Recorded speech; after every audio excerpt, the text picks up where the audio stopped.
I was born into addiction and chaos and poverty, and the only thing I knew for certain was uncertainty.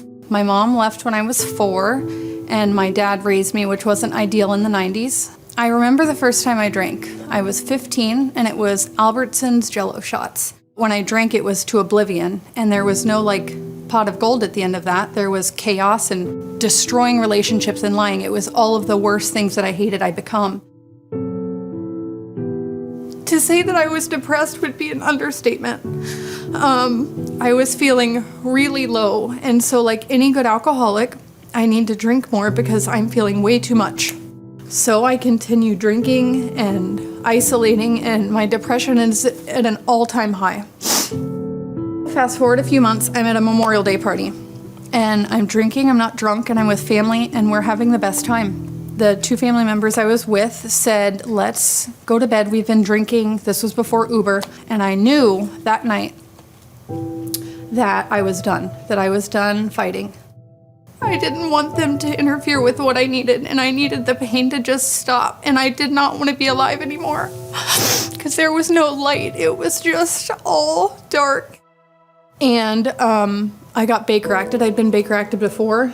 The psych doctor who I'd seen before sat beside me, and he said, you're not doing so good and we're going to help you.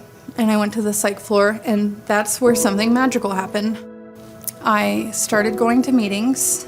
I just kept doing the next thing, the next right thing, the next thing that people told me to do.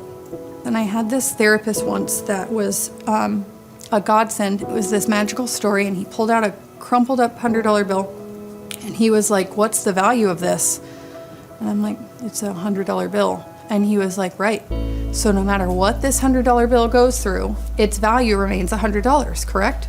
He was like, your value doesn't change because of how people treated you or how people didn't protect you or because of decisions you made, because I made a lot of bad decisions and I hurt a lot of people. He goes, you get to fix that and you get to keep your value because no one affects your value. And a little bit over time, I started to believe that. And today I can say that I do believe that. I got sober for myself. I got sober before I had kids, before I was married. In my experience, you have to get sober and change yourself and fix yourself for you. You can't do it for anyone else. If I could just even get a glimpse into the life I'm living now from the girl that I was, sitting on that back patio waiting on the end, and I could see my children and my husband and my beautiful life, there's hope. Because you never know what your life's gonna look like even a year from then, or 10 years from then, or 15 years for my case. If you know means that I've been there, I felt it, I'm here with you. I've spent the last 15 years learning to love myself, and in that I started loving you. I started loving people, and that took a while, and I'm so grateful for that.